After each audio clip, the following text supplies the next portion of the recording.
Ay, so today, naglalaro na naman tayo ng bagong horror game.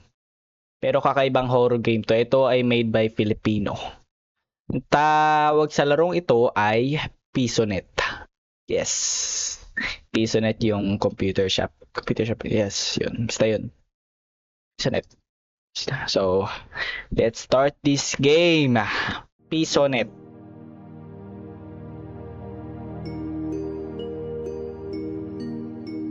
Sierra Interactive. Disclaimer. This game contains strong language and mature dialogue that may not be suitable for all audience. Player discretion is advised. Viewer and player guidance is recommended for younger audiences. Okay? Help us understand what really happened that night. Scary. Oh. Okay, so let's start. Ano start? Ito, play. Case number 0457 Purok 2 Pisonet incident. Subject Jeff A. Santos, friend of missing person. Scary. October 20, 2018, Southwell, Philly. So, nandito na tayo sa ating Pisonet. Response to look. Sierra Pisonet. Time. 9:53 na. PC1 off. PC2 on. Ang gamit mo. Pati isa lang yung on. Ay, ito pa pala. Wala dito. Paano kagalaw? Paano gumalaw? Where is Jeff? It's getting late. Asan na si Jeff, guys? Ano yan? Pansit Canton? Torop, nagutom ako. CD burn and MP3 download available here. Okay. Di ba maglakad? Okay. Papatay yung ilaw. Kanino siya? Ay, ito. Ha?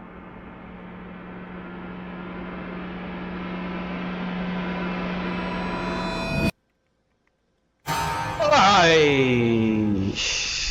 That one got you really good, right? Okay. Sarap suntakin. Suntukan kaya tayo. Ha! Ha! Ha! Very funny. Anyway, you're dismissed, soldier. Just gonna arrange the chairs real quick, then I'll leave.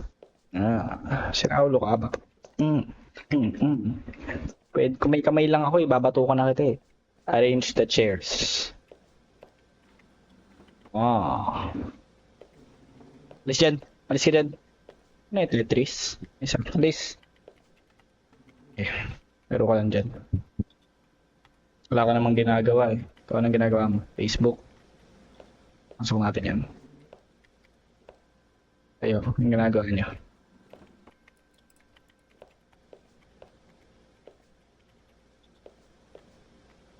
Mirage.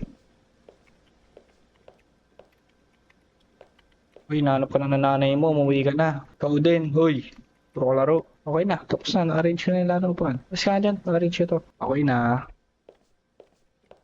Pwede na umalis. Hey, same day tomorrow. Okay, sure, I'll be here. Started part-time job at our local Pisonet shop to earn some income. Lately, he felt something strange, like someone's always watching him. There are same people are medium sensitive to things beyond. You don't want that. But on that night, when he is on duty, it gets worse. The air changes, something watches, and he can feel it. Pwede na pong story time na. October 26, 2018, first encounter. Business was slow today. Oh, wala.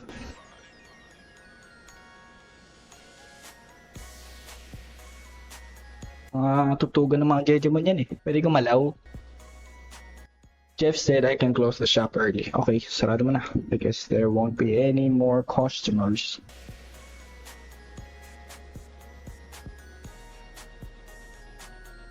Okay, stop na yun. Time to arrange the chairs.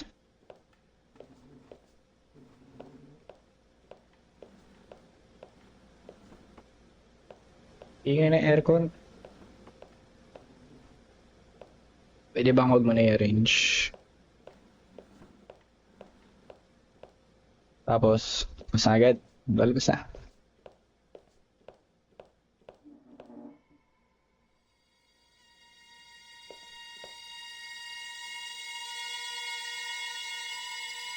Wah!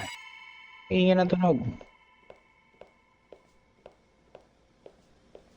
Why this slot always empty?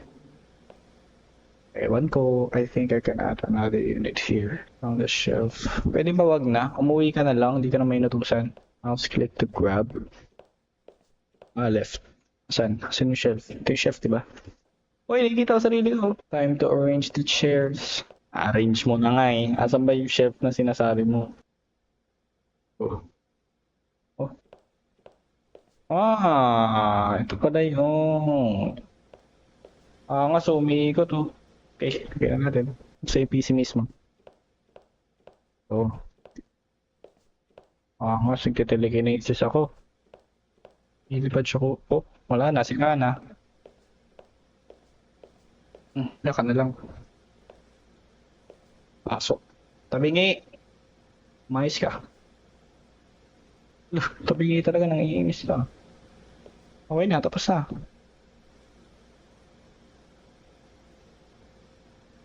Ha? Ano nangyari yun? Yan. Yan, okay na. Nangiinis po. Paano ka tumatalsik? Lagay mo dyan. Andyan eh. Mais ka. Mais ka. Asan yung isa?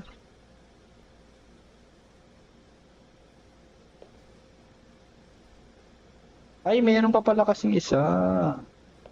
Oh, Naxiarn. Meron pa yung ano, hindi puti. Asan yan? Ito. Hindi ko na balita rin na. Ito. Okay, nice. Okay na, pwede na ako umalis.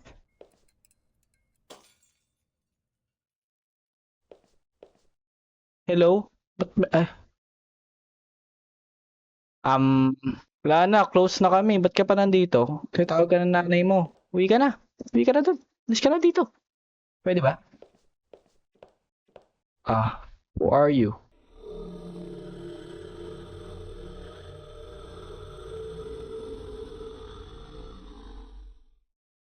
Oo nga. Ikaw pala yun.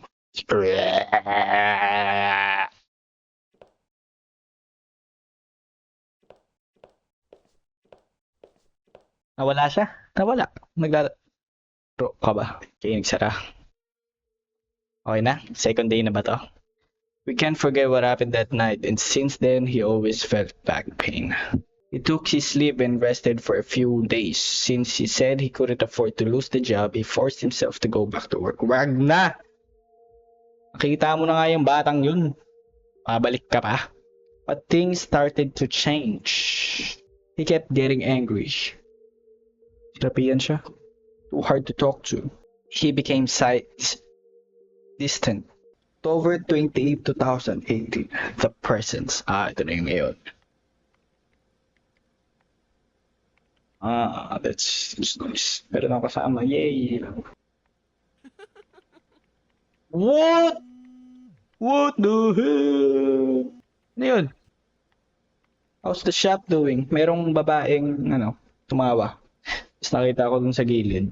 Where are you? I need to go now. Almost there. Wait for me. Ang tagal mo kasi. Sunatukin ko ulo mong kalbo eh.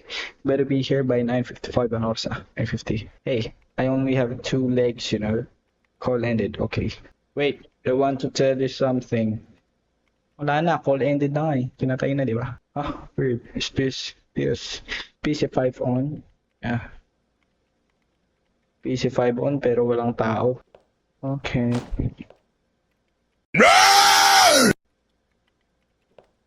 It's not on.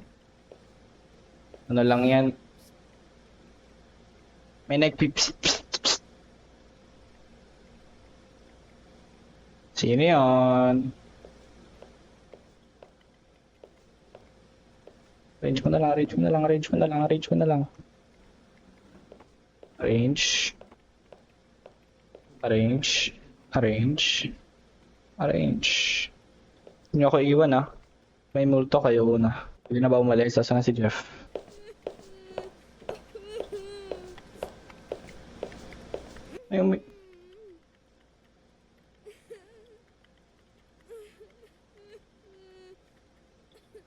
Bakit ka po umiiyak? Oh, wala ka dyan, alis na ako. Hoy, hoy, merong multo dun, oh.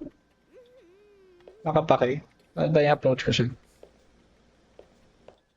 Hey kid, are you okay? No. Where are your parents?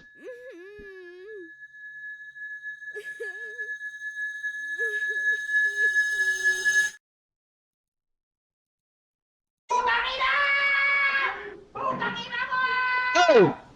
Oy!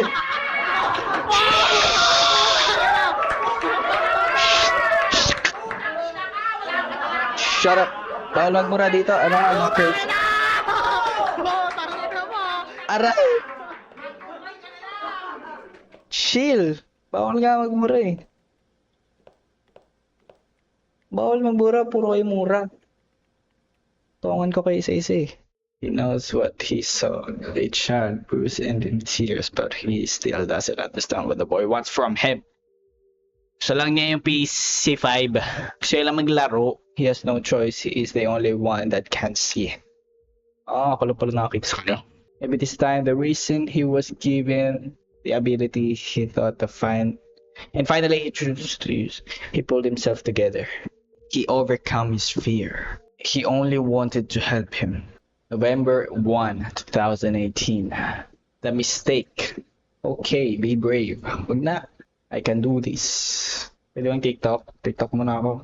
I'm here. Assure yourself. I want to help you. Ayoko. Bahala ka dyan. Ikaw na lang. That's what you want. Not again today, huh? TikTok ka na lang. You want me to arrange the chairs? Sagot.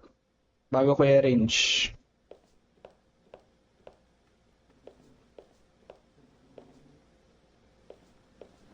Come on, jump scare, ah. Nasa pa kita. I need my phone before I go. Lang, arrange daw muna yung chairs, eh. Sabi mo, di ba?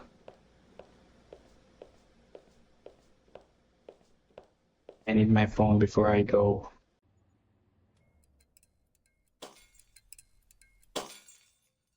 Good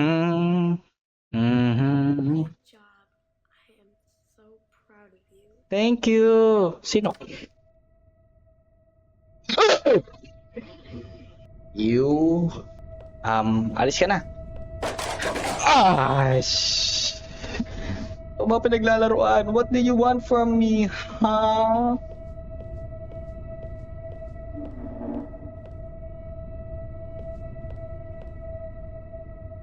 Wala ka dyan. Lalaro niya ako.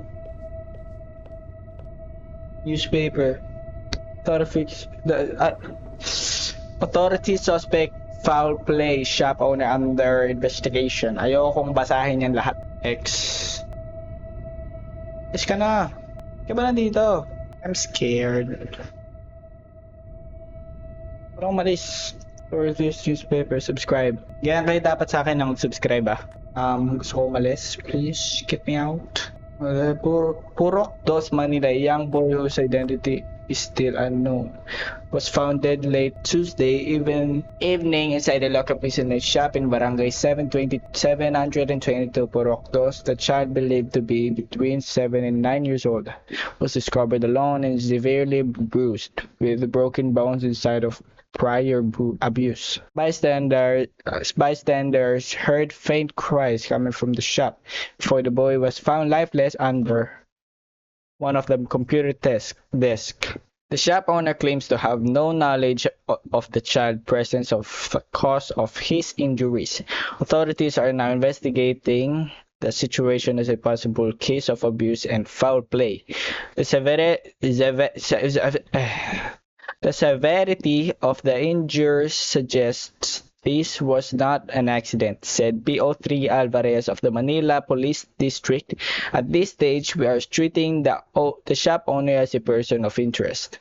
The child's cause of death is yet to be determined, and forensic teams are conducting an autopsy despite attempts to identify the boy. Authorities have been unable to locate any relatives or guardians. The Pisonet shop has been shut down temporarily for further investigation. Several locals have come forward with reports of strange occurrences at the location, from power surges to unexplained sounds in the dead of night. It always felt like something was wrong there, said one neighbor who asked to remain anonymous. People said it was just the machines, but now, with this, I don't know. Anyone with information regarding the child or shop's activities is encountered to come forward. Okay, so pagkaalis ko dito, nandun siya sa likod ko. Or pagkatalikod ko, doon siya sa... O kaya nandiyan sa baba. Wala. Or baka nasa likod ko. Nanonood sa akin. Or baka nasa taas. Di ba?